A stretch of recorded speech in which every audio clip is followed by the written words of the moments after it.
لما عدت نزارة بزعبة من البات اب تيك توك يوتيوب انستغرام ويكالوت محبرة مدياتات سمع خنتخونا يخن نعاس مارينو وي روزماري زيتي صغري بفتنة يعبي اب 30 معلتي صغر خلقل تعزفك خونيو ويدما روزماري كمينوكسيديل ناي قدميت صغري بفتنة يعبي كن إذ كله حق ديو روزماري زيتي نصغر عبي تقاميو كم جيرنا إنا بتخكل نتكملو قطعت عبد على قربة رأسنا خنقبردو ويس مسكال زيت خنقلقلا لنا انت عينت كيكاتاتينا نقبر زلنا ازم حتاتات لما عن تخمل سلكني قدمي يمكن إذا فيديو كسع مودع تختريو قد خبركني مخنياتو عم مودعتا روزماري نصغر خغط تكملو تخللو قليلا وحسن من قد خريكي نزي channel حدشت انت راخون كندما سبسكرايب بمقر نزي channel بيتساب يخونا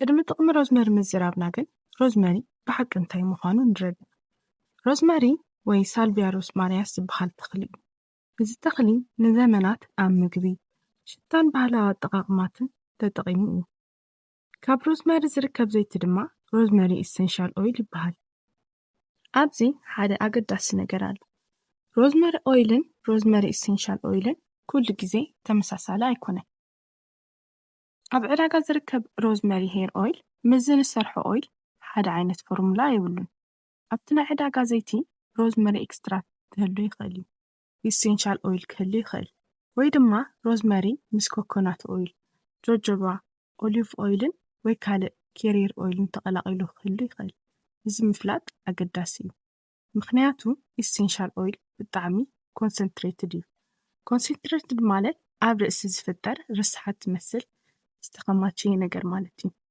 ስለዚ ብዙሕ ግዜ ቀጥታ ኣብ ቆርበት ርእሲ ምግባር ኣይምከርን እዚ ብሰፊሑ ክንዛረበሉ ኢና ሕጂ ናብቲ ዋና ሕቶ ንእቶ ሮዝማሪ ፀጉሪ ንምዕባይ ከመይ ክሕግዝ ይኽእል ኣብዚ ዝያዳ ጥንቃቐ ክንገብር ኣለና ምክንያቱ ኣብ ኢንተርኔት ብዙሕ ዝተጋነነ ሓበሬታታት ኣሎ እዩ ሮዝመሪ ኣብ ፀጉሪ ምዕባይ ዓብዪ ጥቕሚ ከም ዘለዎ ጥቕሙ ሳይንሳዊ ሓበሬታታት ኣለዉ ግን እዚ ማለት ንኩሉ ፀጉሪ ይፍውስ እዩ ማለት ኣይኮነን ፀጉርና ካብ ፎሊክል ወይ ካብ ስር ፀጉሪ እዩ ዝነውሕ እዚ ፎሊክል ኣብ ቆርበት ርእሲ ዝርከብ ንእሽተይ መዋቕር እዩ ዋላ ንእሽተይ ተኾነ ኣብ ብዙሕ ኪደታት ይካየዱ እቲ ፎሊክል ናብ ደም ምድላው ሕዋሳት ምዕባይ ኬራቲን ምፍጣርን ዑደት ምዕባይ ፀጉርን ይሳተፍ ሮዝመሪ ንፀጉሪ ምዕባይ ይሕግዝ እምበር ማጂክ ኦይል ኣይኮነን ኣብዚ ክንገብሮ ዘለና ሳይንሳዊ ምርምርን ሶሻል ሚድያ ክሌምን ምፍላይ እዩ ሓደ ዝተጠቐሰ ክሊኒካዊ ፅንዓት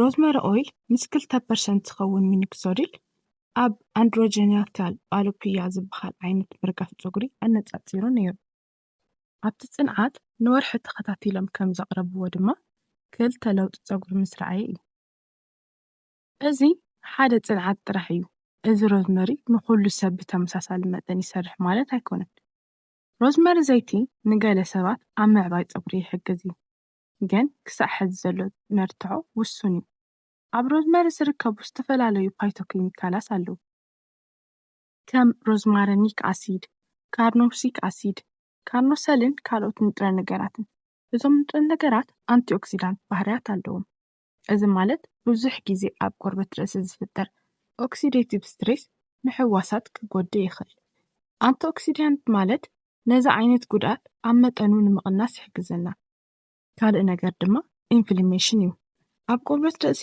ብዙሕ ኢንፍላሜሽን እንተሃልዩ ፀጉሪ ዑደት ክፅሎ ይኽእል ስለዚ ሮዝመሪ ኣብዞም መንገድታት ተፅዕኖ ክህልዎ ይኽእል ዝብል ሳይንሳዊ ሓሳብ ኣሎ ግን እዚ ማለት ሮዝመሪ ንኩሉ ዝረገፈ ወይ ዝበረሐ ፀጉሪ ዳግማ የውፅእ ማለት ኣይኮነን ዋና ነገር እቲ ምክንያት ምርጋፍ ፀጉሪ ምፍላጥ እዩ ምርጋፍ ፀጉሪ ብዙሕ ምክንያታት ኣለዎ ፀጉሪ እንተረጊፉ ሮዝመሪ ጥራሕ ክትጥቀሚ የብልክን ምክንያቱ ምርጋፍ ፀጉሪ ውሽጣዊ ምክንያት ከም ሆርሞናዊ ለውጢ ጭንቀትን ካልኦት ናይ ጥዕና ጉዳያትን ናይ ኣመጋግባ ጉድለትን ከምኡውን ካልኦት ምክንያታት ክመፅእ ይኽእል ንኣብነት ሓደ ሰብ ብጭንቀት ካልእ ሰብ ድማ ብጥዕና ጉዳይ ፀጉሪ ክረግፍ ይኽእል ስለዚ እቲ ዘይቲ ንኩሉ ችግር መፍትሒ ኣይኮነን እንተደኣ ምርጋፍ ፀጉሪ ብዙሕ ኮይኑ ብድንገት ጀሚሩ ቦታ እናጠፍአ ኮይኑ ወይ ኣብ ሓደ ከባቢ ምቑሳል እንተሃልዩ ንሓኪም ምርኣይ ክሓይሽ እዩ። ናይ 30 መዓልቲ ናይ ሮዝመሪ ቻለንጅ ዝብል ርኢኹም እንትኾና ይኽእል። ኣብ 30 መዓልቲ ፀጉርና ፍርቂ ኢንች ጥራሕ እዩ ክዓቢ ዝኽእል። እሱ እውን ምርጋፍ ምንቕቓል ፀጉሪ እንተዘይሃልዩ እንተዘይኮይኑ ኣብ 30 መዓልቲ ነዊሕ ፀጉሪ ክህልወና ይኽእልን። ፀጉሪ ብተፈጥሮ ቀስ ኢሉ እዩ ዝዓቢ። ለውጢ ንምርኣይ ግዜ ከድልየና እዩ። ምናልባት ሮዝመሪ ተቐቢእኽን ኣብ 30 መዓልቲ ለውጢ ተዘይርኢኽን ተስፋ ኣይትቑረፃ። ሮዝመሪ ዘይቲ ከመይ ንጥቀመሉ? ሕጂ ናብቲ ተግባራዊ ክፋል ንእቱ። መብዛሕትኡና ሮዝመሪ ፅቡቕ እዩ ምስ ሰማዕና ንጹር ኢሴንሻል ኦይል ብብዙሕ መጠን ኢና ኣብ ርእስና ንገብር። እዚ ግን ጌጋ እዩ። ሮዝመሪ ኦይል ኣዝዩ ኮንሰንትሬትድ ወይ ከዓ ኣብ ርእሲ ዝከማቸ እዩ።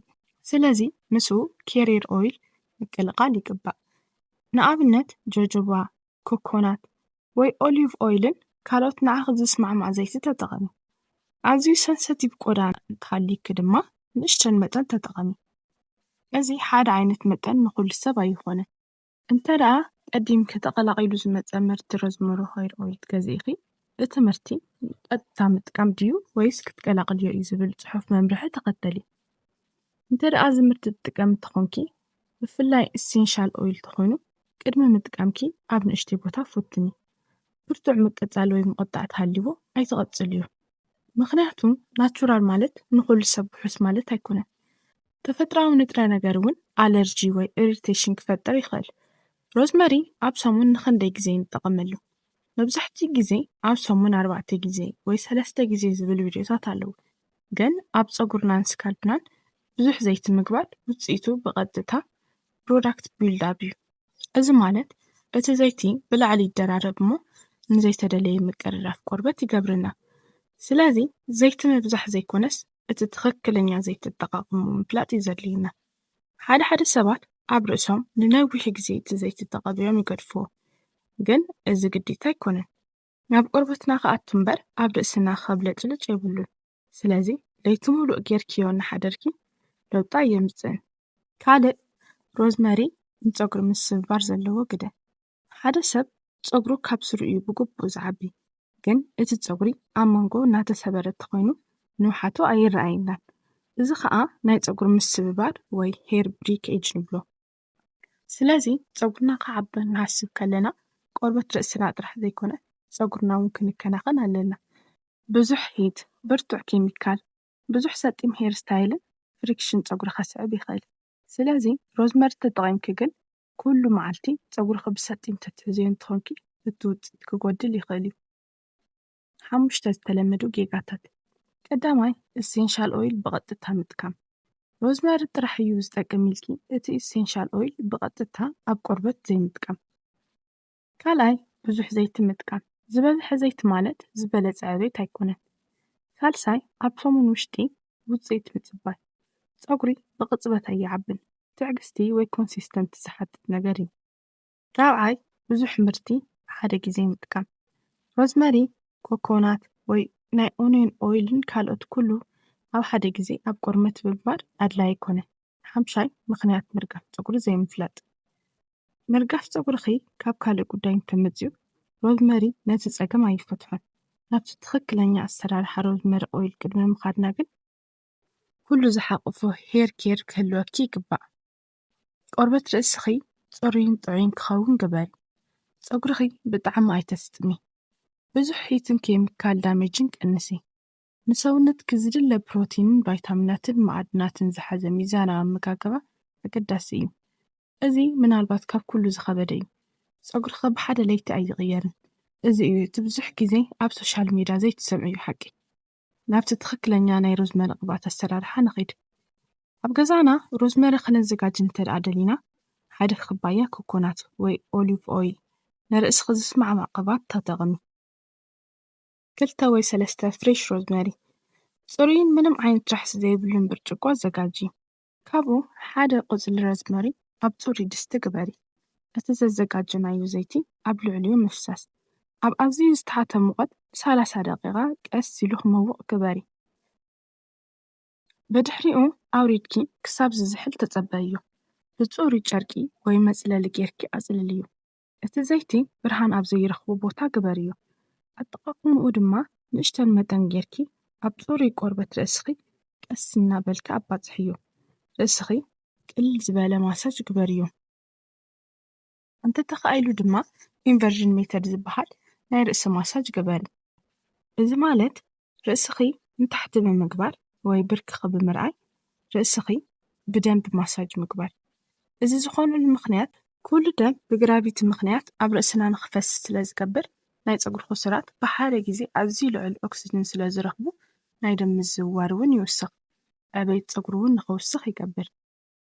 ሮዝመሪ ዘይቲ ንፀጉሪ ክሕግዝ ይኽእል ተስፋ ዘለዎ ተፈጥራዊ ዘይቲ እዩ። ግን ማጂክ ኦይል ኣይኮነን። ንኹሉ ዓይነት ምስብባር ፀጉሪ መፍትሒ ኣይኮነን። ኣብ 30 መዓልቲ ፀጉሪ ብዕፅፊ ዝዓበየሉ ተኣምራት ኣየለን። እዚ ቪድዮ እንተደኣ ጠቓሚ ኮይኑ ረኺብክዮ ላይክ ግበርዮ፣ ከምኡውን ናብ ብዙሕ ሰብ ክበፅሕ ሼር ግበርዮ።